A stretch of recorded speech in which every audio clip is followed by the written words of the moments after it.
Prime Minister Modi concludes his highly successful five-nation tour. PMN plans for Delhi.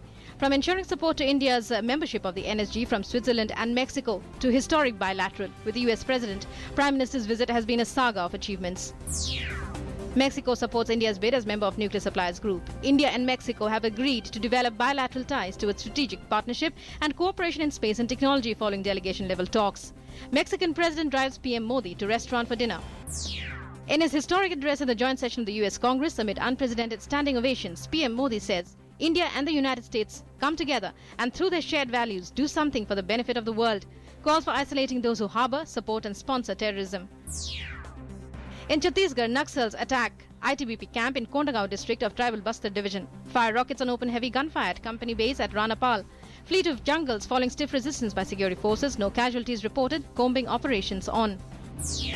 In Andhra Pradesh, police yesterday recovered a huge cache of arms and ammunition during a search operation to bust Maoist hideouts in East Godavari district. Police carried out raids after acting on a tip-off. Maoists managed to flee. In Bihar, Deputy Mayor of Bhojpur, Basant Singh, shot at by unidentified assailants, admitted to Patna Hospital. Preliminary investigations are on. Union Minister Giriraj Singh terms the incident as total failure of law and order. Himachal Pradesh Chief Minister Veerbhadra Singh appears before CBI in connection with alleged disproportionate assets case. CBI last year initiated preliminary inquiry against Singh and his family over allegations of corruption and acquiring disproportionate assets during his tenure as Union Steel Minister. Himachal CM, however, has refuted the allegations. Along with much of Kerala's coast, the monsoon has advanced over parts of Tamil Nadu and south interior Karnataka, likely to arrive in Maharashtra in another 4 to 5 days, while it will advance over the northern plains, including Delhi NCR, towards the end of June or early July. In Uttarakhand, heavy rains and hailstorms hit isolated places at Dehradun. Met Department has said heavy rains may again hit parts of the state on June 13th and 14th. However, before that, temperatures are expected to record a rise and settle around normal.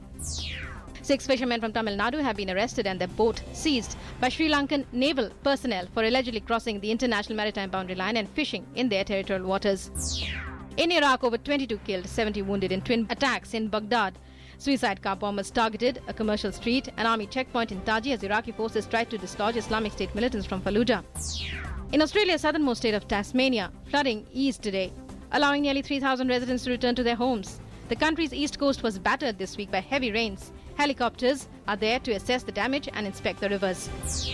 5-time Grand Slam winner Maria Sharapova has been banned for 2 years. She has been tested positive by the International Tennis Federation for doping in the recent Australian Open. She will appeal against the decision. In a huge relief to several Indian para-athletes who have qualified for the Rio Paralympics, the world governing body, International Paralympic Committee, has announced temporary lifting of suspension imposed on the national body last year so that Indians can participate.